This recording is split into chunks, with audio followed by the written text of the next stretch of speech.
Hello students, today in this lecture I am going to begin a new topic, potentiometer. Today we will discuss that what is potentiometer, what is its principle and what is its use. So you can see here I have drawn some circuit diagrams. These are the circuit diagrams for 1 meter long potentiometer, and this is a 400 centimeter long potentiometer. There are 4 segments of 1 meter. One is this, another segment of 1 meter is this, third segment is this, and fourth segment is this. So this is 400 centimeter long and that is 100 centimeter long. So first you know what is potentiometer. Potentiometer is a device which is used to measure the EMF of the cell, or which is used for comparing the EMF of two cells. What is potentiometer? It is a device which is used to measure the EMF of the cell, or it is used to compare the EMF of two cells. Here, if as you know that you can measure the EMF. EMF means this is the open circuit voltage of any cell. That is, no current is drawn from the cell. At that moment, what will be the potential difference across its terminals? So you can say that we can determine with the help of voltmeter, but the voltmeter will not give the correct value of the EMF. Why? Suppose this is the voltmeter, here it is the voltmeter, this is plus, this is minus. You connect the cell with the terminals of here, there will be some circuit that is not visible to us. So how will you connect it? So you will connect it positive terminal with the positive of this and negative terminal with the negative of this. What will happen? Voltmeter will give some deflection and you will get the potential difference. But that potential difference will not be the will not be the EMF of the cell. Why? Because at this moment some current is drawn from the cell which flows through the circuit of the voltmeter. So it will not provide you the EMF. It will provide you the terminal voltage. Terminal voltage means the potential difference between the terminals of cell when current is drawn from the cell in the external circuit. So here what happens? You can see here current is drawn from the cell which is flowing through the circuit of the voltmeter. Therefore, it is not determining the true value of EMF. It's clear. But if you have a new cell, what will happen? In that case, you can get the approximate value of EMF.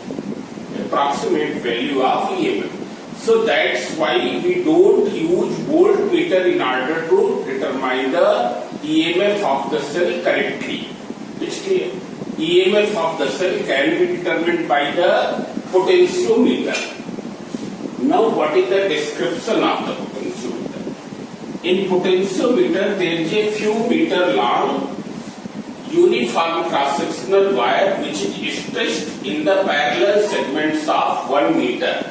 There is a few meter long uniform cross-sectional wire stretched in the parallel segments of 1 meter. Here this is a 4 meter long potentiometer. In that there is a 1 meter long potentiometer.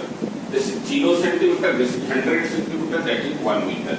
Here there are 4 parallel segments, each is of length 1 meter. And here this is a continuous wire. It's clear, there is no break anywhere. So in potentiometer there is a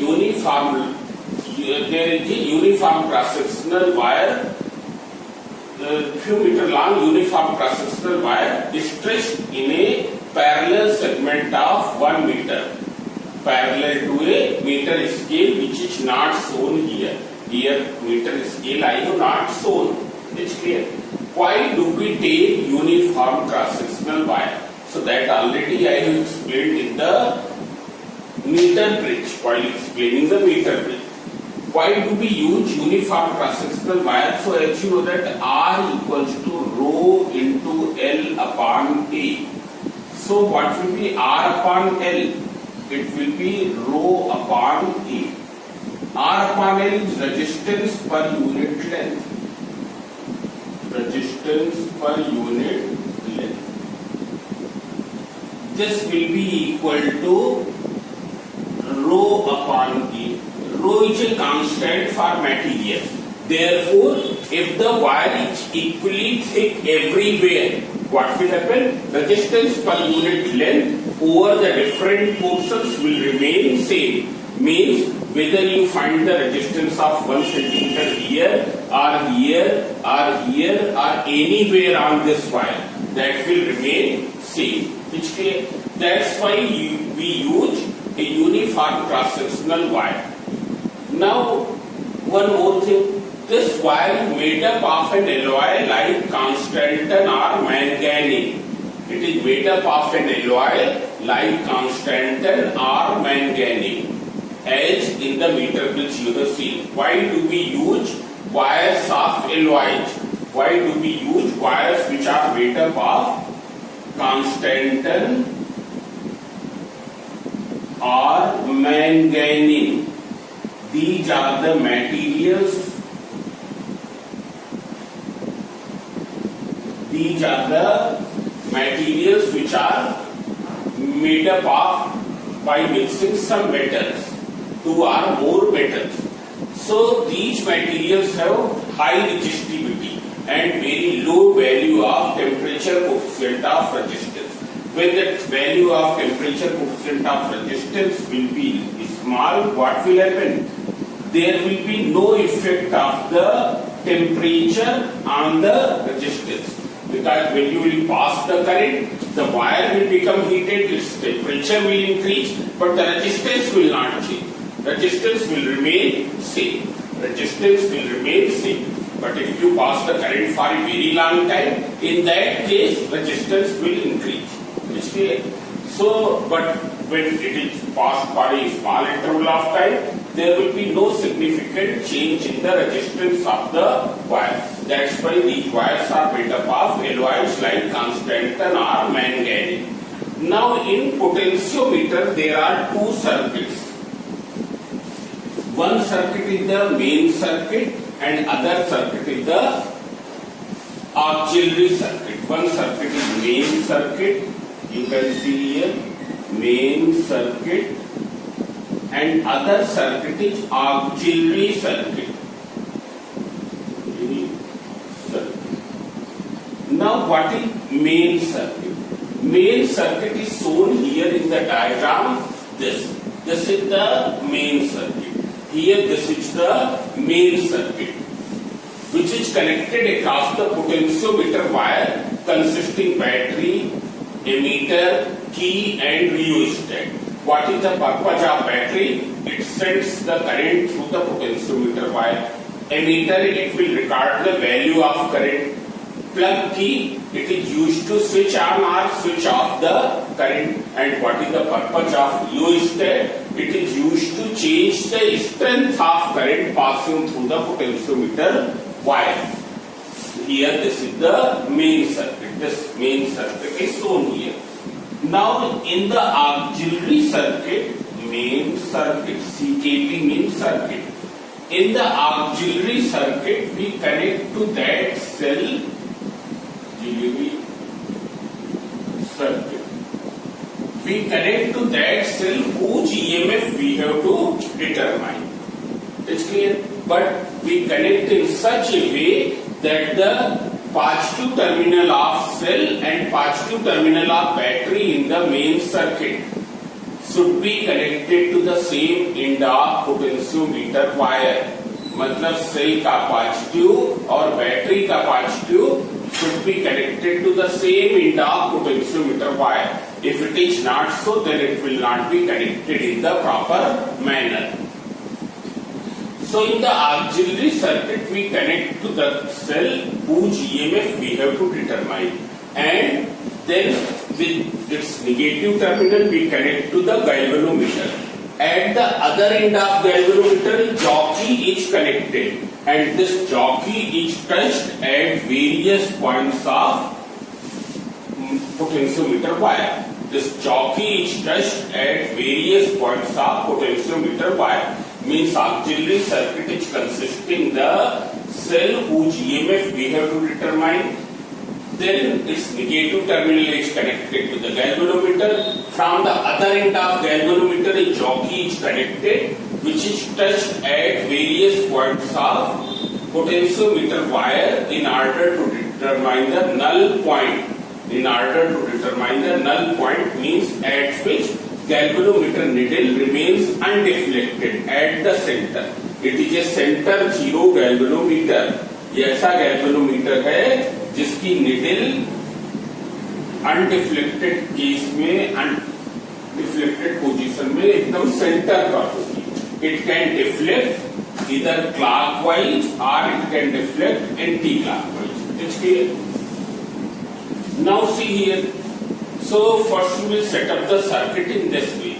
Now you touch the jockey once towards at the end J. At the end A. You touch the jockey at the end A. Here you can see when you will touch the jockey here, galvanometer will show the reflection in one direction. Galvanometer will show the reflection in one direction. Suppose it is showing the reflection in anti-clockwise direction. So now you touch it towards the end B. You touch it towards the end B. Once you will touch near to the end A, near to the 0 centimeter mark, and then you touch it towards the end B, towards the 100 centimeter mark, towards the 400 centimeter mark. Here it is touched with at the end B. Observe the deflection. It should be in the clockwise direction. Means on touching the jockey at both the ends, galvanometer should show deflection in the opposite direction. If on touching at A, it is showing the deflection in anti-clockwise direction. Then on touching towards B, it should show deflection in the clockwise direction. That's clear? Then it means it is corrected in the proper manner. This is fit for determining the EMF of the cell.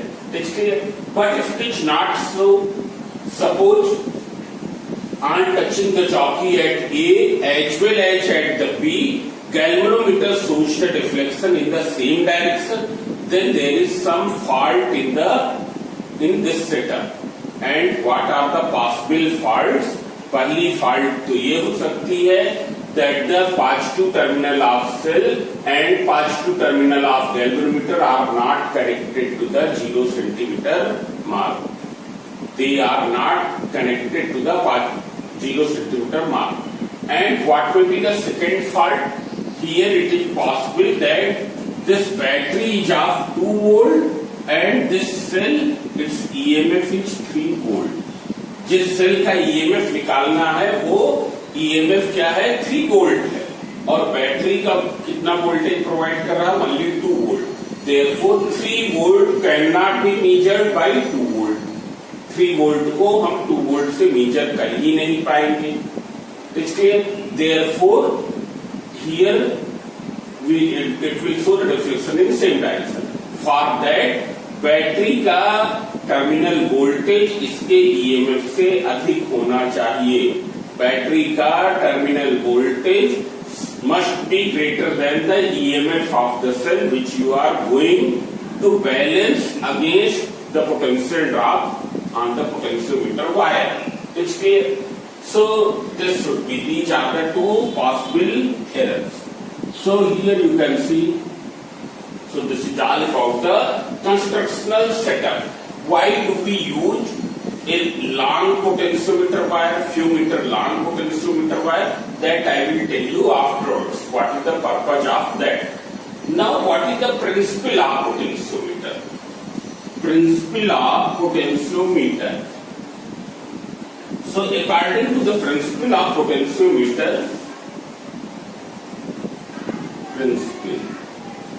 when a steady current, steady मतलब constant current, when a steady current passes through a potentiometer, then potential drop across its any segment will be proportional to the length of that segment. When a constant current passes through the potentiometer, then potential drop across its any segment will be proportional to the length of that segment. Which means if across the length L potential drop is V, then V will be proportional to L. V will be proportional to L. This is the principle of potentiometer. What is principle of potentiometer? When a steady current passes through the potentiometer, then potential drop across its any segment will be proportional to the length of that segment. This is the principle of potentiometer. Now see here, what will be the potential drop per unit length? Here potential drop per unit length.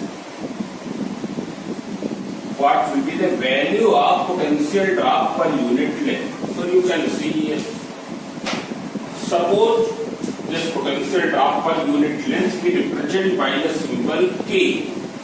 It's clear. Suppose across the length L potential drop is V. So what will be potential drop per unit length? That is equal to V upon L. That is equal to V upon L. Its units may be volt per meter or volt per centimeter. Volt per centimeter. These are the units.